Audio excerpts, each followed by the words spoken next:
possibly the least of it, if those clues are any indication.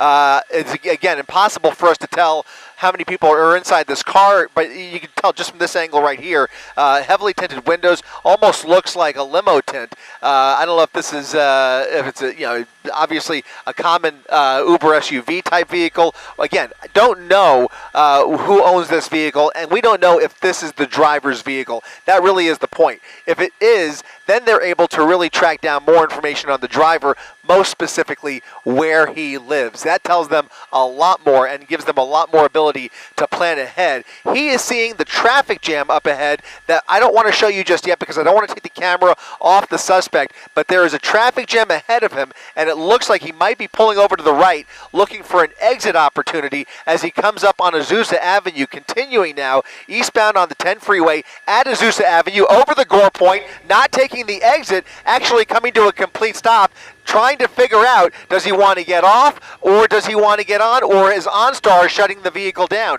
Suspect now at a complete stop, opening the driver's side door. He's got a paper in his hand. Right out of the vehicle. He's got what? He's got paper. You see that? Paper. He's got some sort of something on paper, and then something else that he laid down on top of it. But boy, he sure gave up quickly as soon as he got out of the vehicle. Immediately stepped out of the vehicle and is now proned out, showing his hands. Thank goodness, because he got out a little too quick for comfort, but he was holding a piece of paper. He's now laid that piece of paper on the pavement and is now standing up, complying with officers as he follows their commands.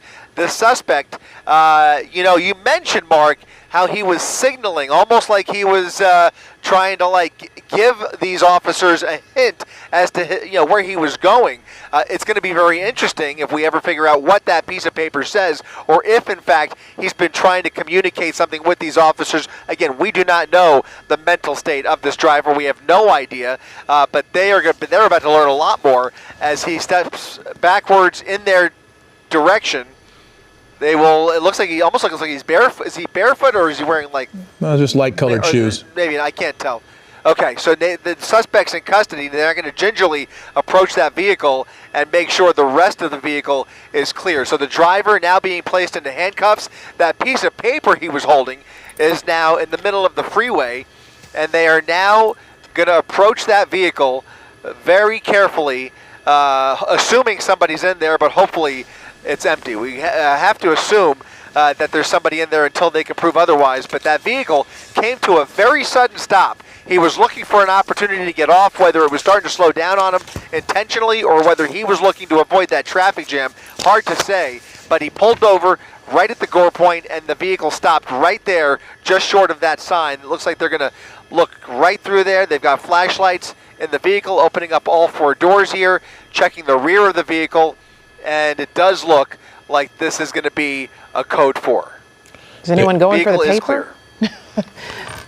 Well, one wonders whether that paper's relevant at all. I haven't seen that. No, it's still sitting there. Yeah, it'd be good to read that.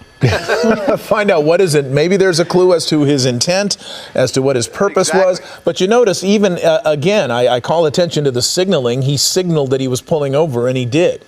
So he was signaling lane changes. So the behavior was strange and somewhat erratic, but then there was a logic behind it as well, a kind of following the rules. So one wonders what the exact motivation was for this, but he gave up extremely quickly once he stopped the vehicle and got out. He followed their commands completely. They took him into custody. And we will hopefully find out what the charge is, in addition to evading, if there was something underlying this that may be the reason for this pursuit. And again, can you give the location here? Yeah, we're right at the eastbound side of the 10 freeway at Azusa Avenue. Traffic ahead of them, and now a traffic jam behind this pursuit termination as CHP temporarily shuts down all of the main lanes of the 10 freeway here in the San Gabriel Valley. You can see the jam that is developing here. Hopefully, within the next couple of minutes, they'll at least be able to open up the left lanes, probably open up the whole thing once they can move that car off of the freeway. Yeah, and it seemed like where he stopped also won't be blocking traffic too badly. Or did they already move his vehicle out of the way? Well, they're going to do it quickly because yeah. they do want to get traffic moving. Chris Christie, thank you for your live coverage of that pursuit and its conclusion.